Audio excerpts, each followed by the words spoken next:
요한복음 14장 1절에서 4절입니다. 우리가 고대하고 기대하고 참말로 열망하는 그러한 일들이 성경에 기록되어 있어요. 얼마나 감사한 구절인지 모릅니다. 특별히 집 없는 서름을 많이 당한 사람은요, 이 구절에 마음을 많이 또 들 것이고 감동할 것이야. 자, 14장 1절에서 4절로 동행하겠습니다. 시작. 너희는 마음에 근심하지 말라. 너희가 하나님을 믿으니 또한 나를 믿으라. 나의 아버지 집에는 많은 저택들이 있느니라. 그렇지 아니하면 내가 너희에게 말하였으리라. 나는 너희를 위하여 처소를 마련하러 가노라. 내가 가서 너희를 위하여 처소를 마련하면 다시 와서 너희를 내게로 영접하여 내가 있는 그곳에 너희도 있게 하리라. 내가 어디로 가는지 너희가 알고 또 그 길도 너희가 아노라 하시니. 아멘. 아멘. 참으로 참 황소먹기도 하고 고맙기도 하고 어떻게 표현을 감사를 어떻게 표현해야 될지 모르는 참 풍성한 그런 구절들이에요. 오늘 말씀의 제목은 하늘에 있는 당신의 처소는 저택이다. 하늘에 있는 당신의 처소는 저택이다라는 제목으로 동행하겠습니다. 사람들은 기본적으로요, 소유할 것을 꼽으라 한다면 여러 가지가 있겠지만 여러분은 무엇을 꼽고 있습니까? 무엇을 제일 가지고 싶습니까? 물론 의식주와 관련된 것이겠죠. 좋은 옷을 입고 또 최상의 식사를 하고 싶고, 그게 끝나면은 안락한 보금자리를 찾고 싶지 않습니까? 그래서 사람들은요, 좋은 집을 갖기를 원합니다. 요즘 서울의 고급 아파트 가격 상상을 초월해요. 가격이 너무 높아서 웬만한 부자도 그걸 소유하기가 어려워요. 근데 직장인들이 그런 아파트를, 서울에 있는 아파트를 하나 마련한다. 꿈 같은 이야기예요. 꿈 같은 이야기. 얼마나 값이 나갈 것 같아요? 작년에 SBS 부동산 뉴스에 따르면은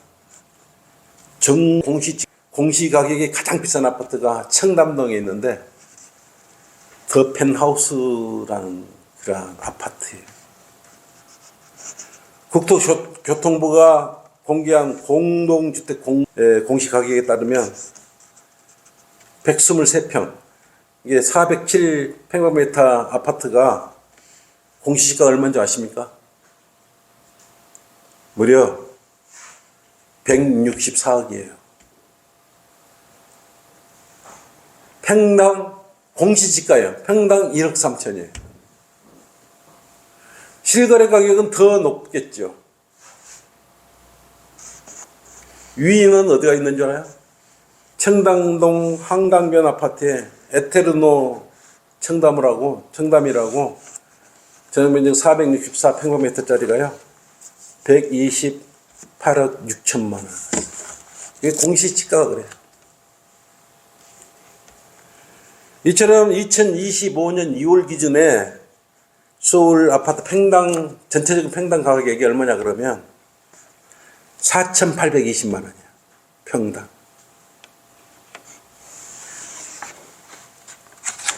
이처럼 아파트 가격은 계속 오르고 있는 거야. 이걸 장만해서 보금자리로 삼는다는 것이 쉬운 문제가 아니지 않습니까?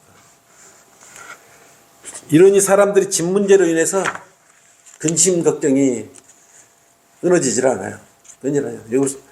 우리 이제 시골에는 뭐 다 집들을 소유하고 있기 때문에 크게 그렇게 귀하게 여긴지는 모르지만 서울서 산다는 건 집 문제를 해결한다는 건요 쉬운 문제가 아니에요.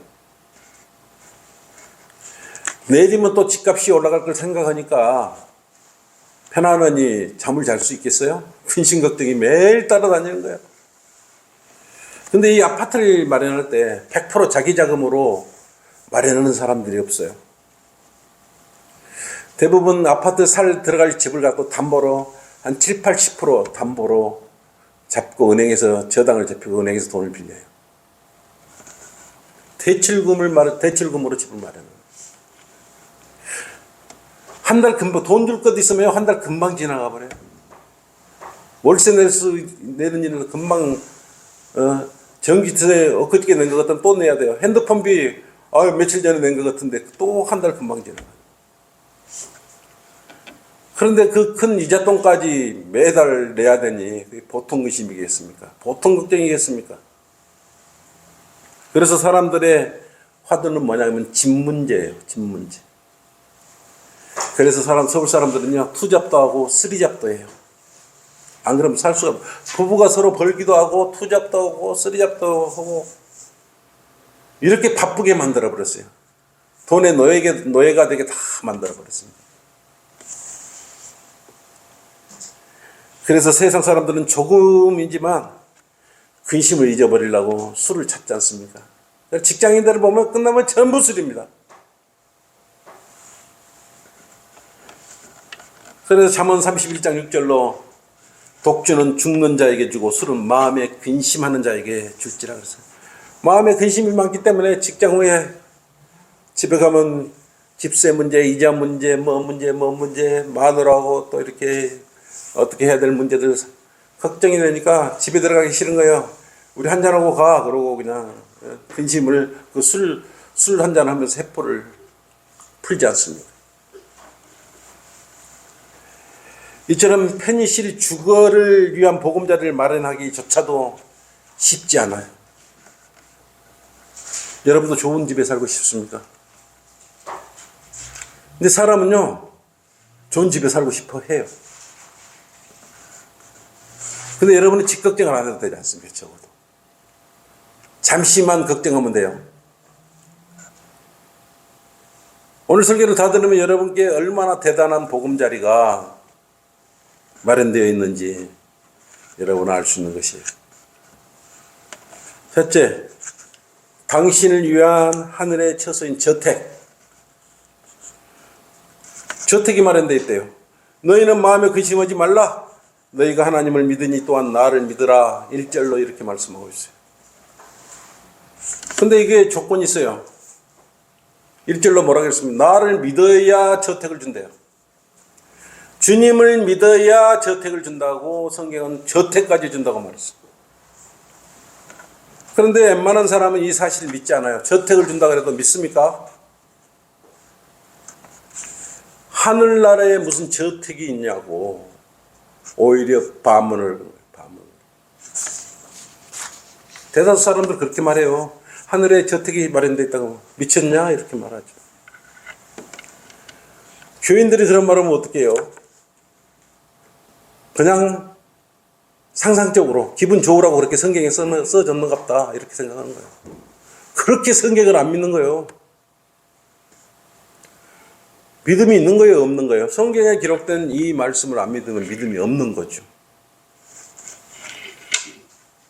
결국은 1절로 말씀을 들어보면 믿음 없이는 하늘에 있는 저택을 소유할 수 없는 것이에요. 확실히 믿어야 되는 것이에요. 성경에 기록된 말씀을 믿지 못한다면 그것이 무슨 믿음이에요. 믿음도 없는 사람한테 주님께서 저택을 주시겠어요? 나 안 믿지도 않았는데 내 저택, 네 이름으로 저택 하나 줄게. 이렇게 하시겠냐고요. 세상에 있는 이 비싼 아파트에 살려고 해도 계획을 하지 않습니까? 저축을 하고 먹을 것 안 먹고 입을 것 좋은 것 안 입고 전략하면서 마련하는 것이 보금자리를 마련하려고 그렇게 노력하는 것이. 그 비싼 아파트에 들어가 살기도 어렵지 않습니까? 그래서 신용을 쌓고 은행 금고에서 돈을 빌리고 온 가족이 돈을 모으고 전략하면서 돈이 되는 일이라면 무엇이든지 하면서 마련하라고 집을 마련하라고 이렇게 애를 쓰는데 성경에는 그저 네 믿으면 저택을 주겠다 그러는데 안 믿는 거예요.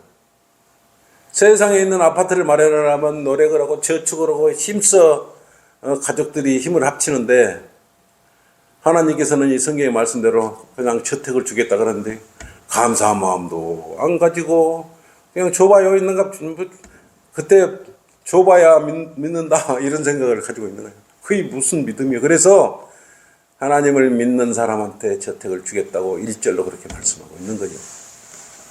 왜 그럴까요? 왜 고급 아파트를 선호할까요? 고급 아파트일수록 재산 증식의 그런 수단이 되기 때문에 그렇습니다.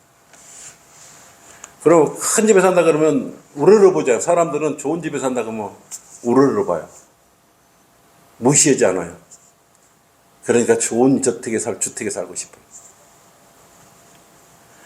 여러분 한번 생각해 보십시오. 여러분이 서울에 산다고 생각 한번 해 보십시오. 여러분 대치동 타워팰리스에 산다든지 청담동 더 펜하우스에 산다면 사람들이 대단하게 얘기해요. 집이 어디, 서울에 어디에 살아요? 그래. 강남에 살아요? 그러면 그러면 인정해 줘. 강북 살아요? 그러면 안 인정 안 해줘요. 세상은 그렇게 구조가 만들어져 있는 거예요. 근데 이 비싼 아파트 정도를 마련하려면 정상적인 방법으로 마련해서 들어갈 수 있겠냐 이거예요. 뭔가 좀 독특해야 그런 재산을 모아서 그곳에 들어갈 수 있지 않겠습니까? 근데 또 그렇게 열심히 모아가지고 들어갈 그런 자격이 돼서 그 아파트를 설령 살 수 있더라도 주님께서 향유할 수 있는 복을 주지 않으면 그 안에서 들어가 살다가 경매에 넘어가 버리는 거예요. 또 몸이 아파갖고 죽거나 다치거나 그러면 그 장만한 것이 누구 것이 되겠어요? 누가복음 12장 20절 말씀처럼 너 어리석은 자야 오늘 밤 내 혼을 내게서 앗아가리니 그러면 내가 장만한 그것이 누구 것이 되겠느냐? 열심히 좋은 보금자리에 살려고 장만했는데 향유할 복을 주지 않으면 누리지도 못하고 너무 것이 되어버리는 거예요. 그럼에도 불구하고 사람들은 좋은 집에 살기를 원해요. 인지상정이겠죠. 문제는 일에 몰두하다 보니까 하늘을 쳐다보는 시간이 없어요. 여러분은 하루에 하늘을 몇 번이나 쳐다봅니까? 하나님을 쳐다보면서 하늘을 쳐다보면서 하나님 아버지 불러보십니까? 다정하게 하나님께 한번 언제 불러봤습니까? 따뜻한 봄날이 왔는데 이제 하나님을 불러봐야 되지 않겠습니까? 더군다나 하나님을 믿는다고 하면 오히려 이상하게 요즘 하나님 믿는다면 나고자로 생각하는 사람들도 많아요. 그래서 하나님 믿는 사람을 거리감을 두는 것이요 오히려. 그리고 돈 벌기에 여념이 없어요. 돈이 많으면 주님을 잘 섬길 수 있다. 혹시 이런 생각을 가지고 있습니까? 나는 돈을 많이 벌어갖고 돈을 많이 벌게 되면 그때 하나님을 열심히 섬길 거야. 이런 생각을 가지고 있습니까? 한번 봐보세요. 여러분 주변에 돈 많은 사람들, 하나님을 잘 섬기는 사람 얼마나 있는가 봐보세요. 정작 돈이 많으면 하나님을 잘 섬길 거야 하는 사람이 돈이 들어와서 하나님을 잘 섬깁니까? 그들에게는 믿음이 떠나버리는 것이에요. 돈 번 후에 하나님을 섬기겠다. 차가 지나간 뒤에 손 흔드는 거나 똑같아요. 휴가된 후에 돈 벌면 뭐합니까? 그들의 마음은 오직 좋은 집을 어떻게 마련해볼까 이런 생각으로 일념으로 가득 차 있을 뿐입니다. 주님을 어떻게 잘 섬길까? 어떻게 잘 믿을까? 이런 생각을 가져야 되지 않습니까? 그래서 하늘에 있는 저택을 아무한테 주는 거 아니에요. 네 믿음으로도 나를 정확히 믿어봐. 그랬을 때 주님께서 주시는 온전한 선물이에요. 집이라는 것이 장난감도 아니고 지금 주님께서 우리에게 주시겠다는 것은 저택을 주시겠다는 저택. 아파트가 아니고 방도 아니고 그냥 일반 집도 아니고 우리의 처소는 저택으로 주시겠다는 저택.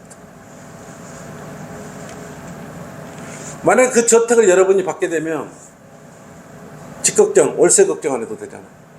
세 걱정 안 해도 되잖아. 쫓겨날 염려도 없지 않습니까? 모든 근심 걱정이 집을 가지면 좋은 집 가지면도 그에 걸맞는 관리비, 전기세, 수도세가 얼마나 많이 들어갑니까? 근데 그런 걱정 안 해도 되는 그런 저택을 주신다고 성경은 말씀합니다. 그런데 주님을 믿고 따라야 저택을 준대요. 첫째 조건이에요, 그게. 그런데 우리 마음은 주님을 잘 따르고 싶은데 육신이 연약해서 잘 따르기가 어려워. 마음은 막 굴뚝 같아.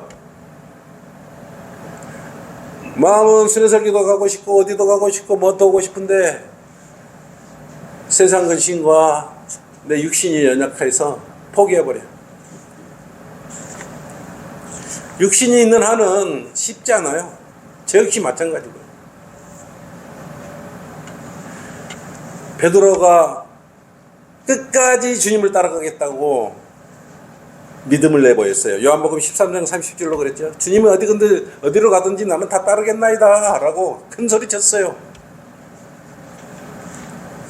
그때 주님께서 뭐라고 그랬어요? 내가 가는 길에 베드로 네가 나를 따라올 수는 없으나 이후에는 따라오리라 그랬다.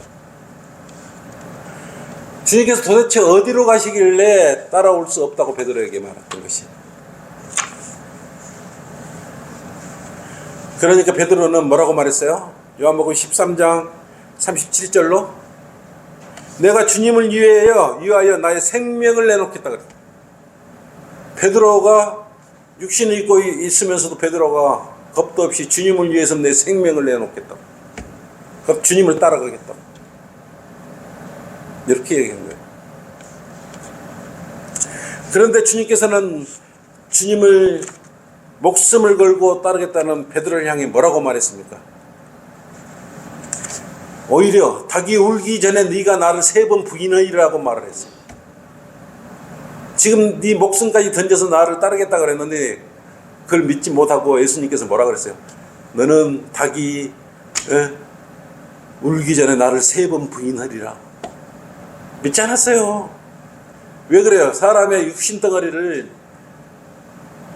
있는 한은 믿지 않는 거예요. 막 우리 잘하고 싶어도 육신이 연약해서 따르기가 그리 어려운 거예요. 그래서 여러분 믿음 그러니까 쉽게 이야기하는 것 같지만 신실한 믿음은 정말 이렇게 어려운 것 아니겠습니까? 그러니까 베드로는 상심을 했어. 근심이 생겼어 마음에. 나를 부인하고 한다 그러지. 목숨까지 내놓고도 끝까지 따라간다 그래도 주님께서는 믿지를 않았어. 그 말을 들은 베드로는 상심을 하고 근심을 했어요. 그래서 요한복음 18장 19절에서 27절로 보면 결국은 주님을 한 번만 부인한 거야 아니고 3번이나 부인해버렸어요. 그리고 나중에 닭이 울고 나서 비통하게 울었어요. 비통하게. 함부로 약속하는 거 아니에요. 비통하게 울더라 그랬어요. 베드로는 예수님이 얼마나 위대하시고 놀라운 분이라는 사실을 알았음에도 불구하고 직접 같이 동행했던 분을 예수님을 3번이나 부인해버렸어요. 왜 그랬을까요? 베드로가 진짜 주님을 부인하고 싶었을까요? 인정을 했을 때 자신에게 닥칠 고난을 육신에 닥칠 고난을 생각했기 때문에 그런 것 아니겠어요. 사람은 그래요. 마음은 따르는데 육신이 그냥 모른 척 해보자. 제가 안 척했다 그러면 경찰서 왔다 갔다 그러라고 귀찮을 것인데 모른 척 해볼지 뭐. 육신이 안 좋게 만든다. 자신 앞에 계신 예수님을 바로 눈앞에 두고도 부인하는 이 믿음, 이것이 여러분들의 믿음은 아니지 않습니까? 이것은 베드로의 믿음이었어요. 베드로는 주님을 동의하기도 했고요, 많은 이적과 기적을 행하는 것도 봤어. 유대인을 향해서. 여러분 본다고 잘 믿을 것 같지만 그렇잖아요. 그래서 믿음은 바라는 것들의 실상이라고 했고, 보이지 않는 것들의 증거가 믿음이라고 했어요. 그래, 첫째, 하나님을 잘 믿어야 하늘에 있는 저택을 주겠다는 말이 그냥 말이 아니에요. 오늘날도 수많은 사람들이 하나님을 믿는다면서 교회의 문턱이 달아질 정도로 들락날락하고 있지 않습니까? 요란을 치면서 자신의 믿음을 앞세우죠. 근데요, 마귀들도 주님을 믿고 떨었던 것입니다. 베드로는 3번이나 주님 앞에서 부인했지만, 오늘날 수많은 교인들은 예수님이 보이지 않니 베드로보다 믿음이 좋아요? 베드로는 예수님 바로 직전 같이 동행까지 했는데도 3번이나 부인했는데, 요즘 교인들은 예수님이 보이지 않는데 베드로보다 더 나은 믿음을 가질 수 있다고 3번만 부인하겠어요? 그냥 실시간으로 뭐만 다 부인해버리지 않겠습니까? 이익되는 것만 인정을 하고, 조그만 자기한테 불편이 오거나 형제들한테 어려움이 당할 것 같으면 부인해버리지 않습니까? 그러면서 그것을 믿음으로 여기고 하나님을 잘 섬기고 있다고 그래요. 예수님을 잘 따르고 있다고 그래요. 바울의 뒤를 잘 이어가고 있다고 말합니다. 그래서 내가 보기에는요, 마귀들의 믿음보다 못해요. 야고보서 2장 19절로 내가 한 분 하나님이 계심을 믿으니 잘하는 것이라. 근데 마귀들도 믿고 떤다. 마귀들은요, 믿고 떨기까지 하는데 사람들은 믿는다 그러면서 우습게 여겨요. 두려워지도 않고 떨지도 않아요. 그냥 입으로 입에서 나오는 대로 이야기해버리는 거예요. 여러분, 어제도 그랬지만 예수님 영접하라 그러면 나 예수님 믿어요 그래. 마귀들도 예수님을 믿고 떠는데 예수님 믿으세요 그러면 뭐라고 하는지 압니까? 여러분 다 이렇게 알고 있지 않습니까? 교회 다녀요 그래. 교회 그냥 끝이에요. 교회 다녀요 그래. 나 구원 받으셨습니까? 그래서 예, 구원 받았습니다. 이렇게 말하는 사람 아직까지 못 봤어요. 수천 명을 구령을 했지만, 구령 현장 가서 여러분 구원 받았습니까? 물어봤을 때 나 구원 받았어요. 언제 어떻게 예수님을 내 마음에 영접하고, 이렇게 대답하는 사람이 없어. 그러면서 잘 섬긴다고. 그게 믿음일까요? 어떻게 하라고 저택을 받으려고. 나는 이해할 수가 없어요.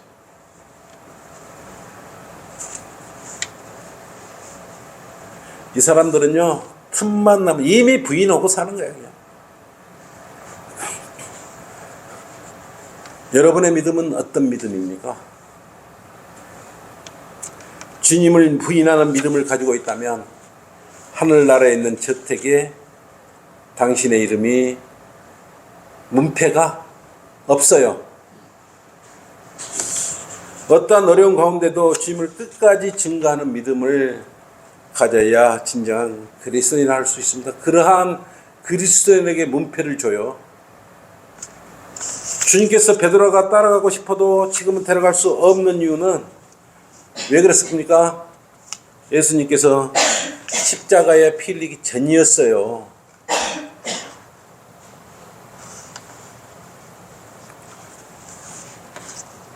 예수님은 왜 올라가셨어요? 우리 저택을 마련하러 갔어요. 바로 여러분의 저택을 마련하러 갔어요. 그때가 언제였어요? 2000년 전에. 지금은 구원받은 모든 사람의 저택을 완전히 다 지어놨겠죠. 이제 아마 마지막 우리 누구 성도를 위해서 마지막 문패 하나 딱 걸어놓으면 내려오실 거예요. 내가 보기에는 뭐 오늘 오실지 5월 달에 오실지 내일 오실지 모르겠지만 그 마지막 은폐의 주인공이 누구냐면 그 사람이 그 믿음을 주님께서는 보실 것입니다. 베드로의 적은 믿음으로는요 하나님을 따라갈 수가 없었던 것입니다. 그리스도의 가장 중요한 것은 바로 주님을 완전하게 제대로 믿는 믿음이에요. 그래서 이 강력한 믿음이 여러분의 저택의 이름표와 이렇게 바꿔질 것 아니겠습니까? 둘째, 당신을 위한 하늘의 처소인 저택. 요한복음 14장 2절로 그랬죠? 뭐라 그랬습니까? 나의 아버지 집에는 많은 저택들이 있느니라. 저택들이 있다고. 저택이 집 방이 있는 거 아니고요.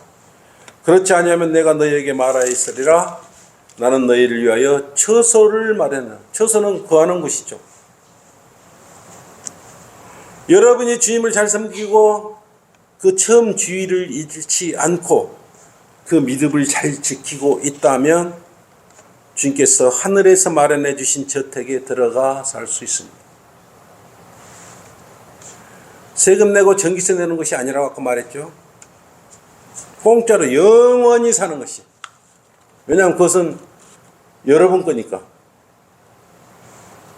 등기를 한번 해주면요 보도 날 일도 없고 이자 낼 일도 없는 영원한 저택을 여러분이 소유하게 되는 것입니다. 근데 문제는 아까 강남에 있는 타워팰리스나 더 펜하우스보다 더 고급스러운 저택을 여러분한테 주신다는 거예요. 안 믿기시죠? 믿기 싫은 거예요? 믿으려고 하는 거예요? 한번 믿어보려고 그러는 거예요? 어떻게 되는 거예요 이게? 여러분 마음이 뭐냐 이거예요. 준다니까 한번 믿어볼까 그런 거예요? 어떻게 된 거예요? 분명 그는 청담동 더 펜하우스보다 더 좋은 저택을 주시겠다. 믿어야죠. 왜? 한글 김제임 성경에 쓰여있기 때문에. 그렇지 않습니까? 그런데요 우리 성도들은 저택이라고 다 알고 있지 않습니까? 뱅개된 사람들은 하늘의 소망을 가질 수가 없어요. 우리 김제임 성경에 저택을 준다 그러니까 소망을 두고 사는데 그 성경은 방들로 해놨어요. 방. 많은 방들도 있느니라 그랬어요. 뱅개를 해놨기 때문에 하늘나라에 가서 방이나 한 켠 줄란갑다. 새방살이나 할란갑다. 이런 생각을 가져. 이게 믿음이 우리하고 비교 자체가 될 수가 없겠죠. 더 가관인 것이 뭐냐면 뱅개된 성경은 내 아버지 집에 거할 곳이 많도다. 거할 곳이 많도다 그랬어. 그렇지 않으면 너희에게 일렀으리라. 내가 너희를 위하여 거처를 예비하러 가노니. 아버지 집에 거처할 것이 많으니까 어쩐다고? 아버지 집에 가 살으라고? 우리 김병희 성경에는 우리 거처가 별도로 다 한 사람한테 주는 걸로 돼 있어요. 이게 뱅개된 성경하고요 바른 성경을 쓴다는 건 이처럼 가치가 틀리는 거예요. 같게 여기지 말아요. 얘들 말들을 들으면 새빵살이 더부살이 하는 것 같이 해놨다니까.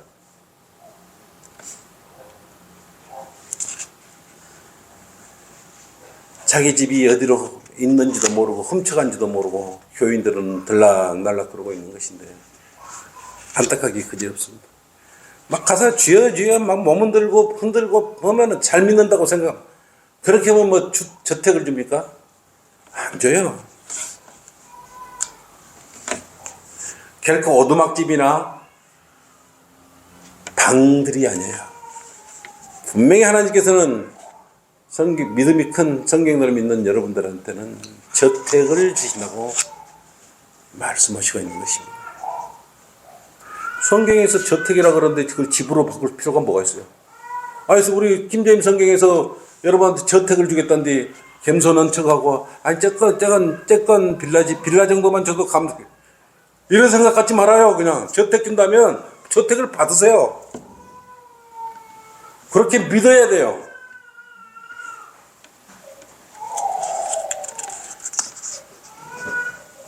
주님께서 우리에게 마련해 주실 저택은 그 자체가 어마어마하고 화려한 도성 안에 있을 것이에요. 성경의 말씀 믿지 않는 자들은요, 무신론자들이에요. 그리스도인은 성경을 있는 그대로 믿는 거예요. 대부분 풍유적으로 해석을 해버리기 때문에 실체적 접근을 할 수가 없는 것 아니겠습니까? 여러분, 어떤 저택을 준다는데 도대체 성경에서 그러면 청담동 펜트하우스보다 정말 좋은 그런 저택을 주는가?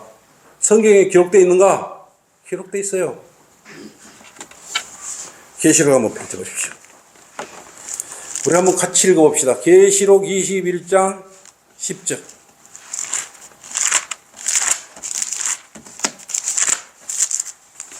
여러분이 살 저택이 어떤 모양으로 되어 있는지 성경은 기록되어 있습니다. 21장 10절 한번 보세요.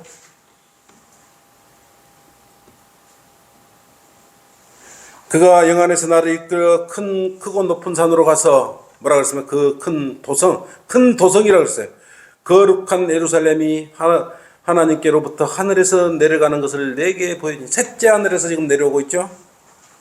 하늘의 영광이 있어 그 도성의 광채가, 보세요, 가장 귀한 보석 중에서도 가장 귀한 보석 같고 백옥 같으며 수정같이 맑고 또 크고 높은 성벽이 있으며 12대문이 있고 그 문에는 12천사와 이름이 기록되어 있는데 그것은 이스라엘 자손 12지파의 이름이더라. 쭉 21절로 쭉 보십시오. 또 그 도성은 16절 보세요. 그 도성은 네모가 반듯하여 길이와 너비가 같더라. 그러므로 그 갈대로 그 도성을 측량하니 12,000 스타디온, 12,000 스타디움이 가로세로가 12,000 스타디온이요 길이와 높이가 같더라 그랬어요. 이게 정육각형 형태가 되겠죠. 또 그가 그 성벽을 측량하니 140 규빗이라. 이는 사람의 척도 곧 천사의 척도 그랬어요. 그 성곽은 백옥으로 지어졌고 그 도성은 뭘로 지어졌어요? 순금으로 맑은 유리 같고 그래요. 순금으로 맑은 유리, 순금으로. 또한 둘째는 사파이어, 옥수, 넷째는 에메랄드이고 다섯째는 홍마노, 여섯째는 홍보석, 일곱째는 감남석, 녹보석, 아홉째는 황옥, 열째는 녹옥수, 열한째는 제신스, 열두째는 자수정이더라. 21절 보세요. 그 12대문은 뭐라 12진주. 진주는 그리스도 상관이 있죠. 진주니 그 문들은 각각 한 개의 진주로 되어 있더라. 그 도성의 거리는 순금이며 투명한 유리 같더라. 이래도 안 믿습니까? 청담동에 있는 펜트하우스하고 비교할 수 있겠습니까? 백옥과 이거 상상할 수 없는 귀한 보석으로 지어진 큰 도성에 있는데 황금길 안에 있는 그 안에 여러분의 저택을 마련해 주겠다. 이런 모양으로 저택을 비교할 수 없어요. 이거 값으로 따지면 얼마나 갈까요? 따지기 어렵겠죠. 한 1,000억 정도 더 가겠죠. 1조? 값으로 따진다면 이게 값으로 따질 수가 없겠죠. 어떻게 이걸 값으로 따지겠습니까? 응? 그리고 여러분 그 도로가 세멘트 거리도 아스팔트 도로도 아니고요. 순금으로 그 도성길을 만들었는데 순금으로 도성을 해놓으면 값이 계산이 되겠어요? 오늘 새 예루살렘 도성이 셋째 하늘에서 내려오는 거예요. 오늘 새 그리스도인은 새 예루살렘에 가서 영원토록 이 저택에 사는 것이에요. 바로 이것이 저택이에요. 이것이 여러분이 가서 나와 함께 여러분과 영원히 함께 살 것이 성경에 기록된 그리스도인이 주는 저택이에요. 비교하지 말아요. 그거 어떻게 비교를 하겠습니까?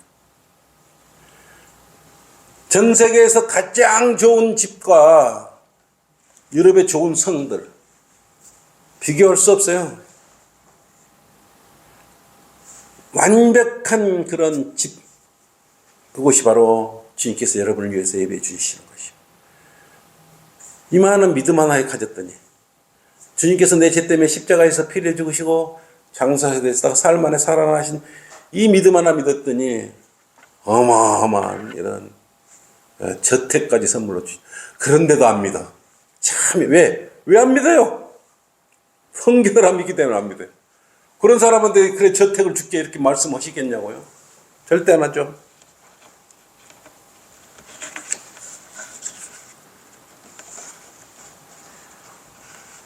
주님께서는요, 자녀들을 늘 사랑하셨어요. 늘 이렇게 보금자리를 주셨어요. 창세기 2장 8절 아담과 이브는 어디에 살겠어요? 동산에 살겠단 말입니다. 에덴 동산에. 에덴 동산을 세워서 그것에 살겠어요. 하나님이 사람을 지어놓고 내 동댕이 치지 않고 에덴 동산을, 에덴 동산 얼마나 아름다운 정원이었겠습니까? 그것에 거기를 지어주셨다고. 이스라엘 민족들을 위해서는 뭘 지어줬습니까? 출애굽 때 가나안 땅으로 인도해 주셨죠. 가나안 땅. 그곳에 들어가서 살게 해주셨어요. 구원받은 우리 그리스도는 어디 가서 살아요? 저택에서. 어디 더 세분화되면 어디 가서 산다 그랬어요? 새 하늘 새 땅. 하늘에서 난 새 하늘 새 땅. 새 예루살렘에서 사는 것이에요. 의심하지 마시기 바랍니다. 기록된 대로 우리한테 저택을 준다면 저택을 주는 거예요. 여러분은 곧 이 저택에 입주하게 될 건데 언제 입주 날이에요? 불러주신 날이 입주 날이에요. 고민할 필요 없어요. 당신을 위한 하늘의 처소 셋째, 가장 불쌍한 사람들이 누군지 아십니까? 바로 10년, 20년 교회 다니고 아직도 우리는 저택을 주신다는 걸 믿고 열심히 섬기고 있는데 그들은 방들을 준다 그러니까 전세살이로서 하려는 뭔 의미가 있겠어요. 그들은 불쌍한 사람들이고 또 그 방들이라고 생각하는 곳에도 갈 수가 없어요.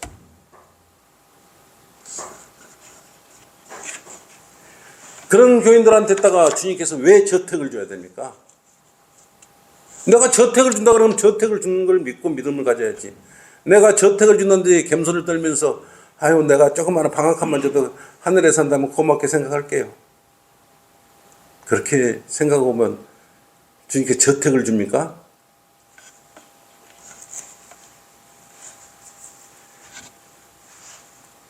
우리가 14장 요한복음 14장 3절 한번 같이 읽어보죠. 시작.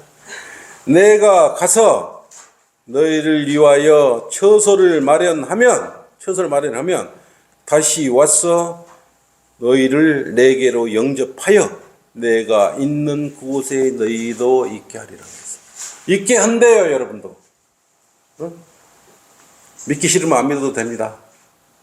내가 여러분 믿으세요 이야기할 필요도 없고 성경에 기록된 말씀 그대로 나는 여러분들하고 함께 동행하고 있는 것이.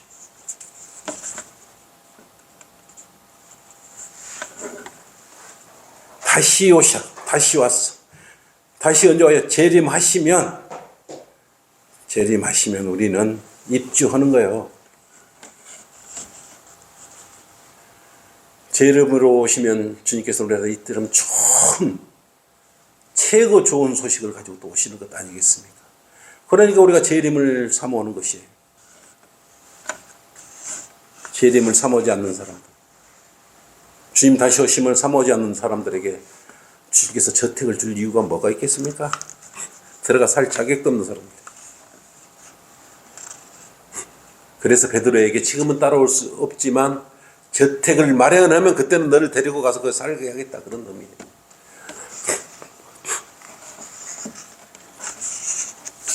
우리는 이 보배로운 말씀을 믿어야 합니다. 예수님께서는 성경의 말씀대로 분명히 하늘의 저택에 우리를 초대할 것이고 인도할 거 여러분한테 조건 없이 주실 것이. 주님의 재림을 진정으로 소망하는 그리스도인에게 의의 면류관을 줄 거예요. 그때 여러분 이제 그 저택에다가 면류관 받은 것을 벽에다가 딱 하나씩 걸어놔 주십시오. 반짝반짝 빛나. 네? 얼마나 좋겠어요. 주님 부르실 때 가만히 쳐다만 보지 말고 믿음을 잘 지키고 성경대로 행하면 주님은 분명히 약속을 우리에게 지키실 것이에요. 결론입니다. 오늘 이 설교를 듣는 여러분은 행복한 기쁜 소식을 들었어요. 바로 영원히 근심 걱정 없는 하늘나라의 저택이 여러분 것이라는 것이. 그곳으로 여러분을 초대하겠다는 놀라운 소식이에요. 믿고 안 믿고는 여러분 자신 마음이에요. 그래서 처음에 뭐라고 그랬습니까? 믿는 자에게 저택을 준다고 그랬어요. 여러분 오늘 이후의 일들을 알고 있는 복된 소망을 가진 성도들입니다. 이 사실을 안 믿습니다. 이 복됐고 귀한 소식을 저도 안 믿어요. 세상에 놓여 있는 개미들처럼 사는 아파트에 가서 영원히 살라고 하지 마시고요. 다른 교인들은 몰라도 여기 있는 우리 성도들은 하나님께 올바로 경배드리는 성도들은 저택에 가서 함께 영원히 살 것입니다. 왜? 우리는 알고 있어요. 14장 4절로 그랬지 않습니까? 내가 어디로 가는지 너희가 알고 또 그 길도 너희가 아니라. 우리가 어떻게 알고 있습니까? 예? 어떻게 알고 있습니까?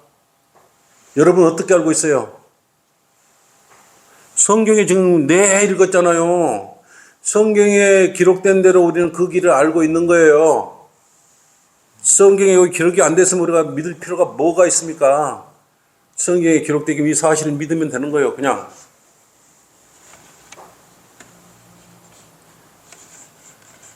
아직도 어디로 가고 있는지 모른다면 그 사람은 불쌍한 사람이야. 우리를 위한 집이 하늘에 마련되어 있음을 다시 한번 여러분들에게 알리게 돼서 나는 오늘 감사드리는 것입니다.